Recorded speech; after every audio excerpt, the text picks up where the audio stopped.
2012 tidak lama lagi.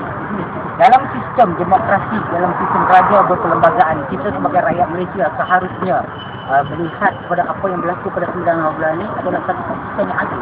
Mahkamah yang membuat keputusan. Jadi sebagai rakyat Malaysia, sejak daripada kita merdeka sampai sekarang 2012 tidak pernah berlaku dalam sejarah negara lagi terdapat segelintir individu yang cuba untuk memperpetak-petakkan sistem perundangan negara.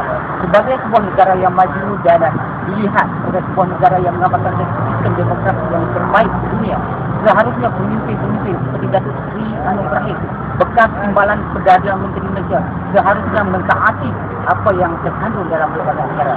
Ini kita melihat apa yang telah disalahkan kepada orang ramai supaya rakyat berhimpun pada 9 bulan satu nanti adalah satu keputusan yang tidak tepat, satu keputusan yang saya lihat membimbangkan bagi kita sebagai rakyat Malaysia di dalam sistem demokrasi yang adil, satu demokrasi yang aman yang kita taati daripada dulu. Dan Datuk Seri Anwar Ibrahim seharusnya sebagai seorang pemimpin yang dimasyhurkan sebagai ketua umum keadilan kena harus melihat masa depan yang lebih jauh di kalangan rakyat Malaysia. Jadi saya mengharapkan kerjasama yang baik antara Datuk Seri Anwar Ibrahim dan kumpulannya bersama dengan era di kalangan rakyat Malaysia yang suka kepada kerjasama ini, kerjasama supaya kita mentaati dan kita menerima dengan hati yang terbuka apa yang akan diputuskan oleh Mahkamah Tinggi pada 9 April.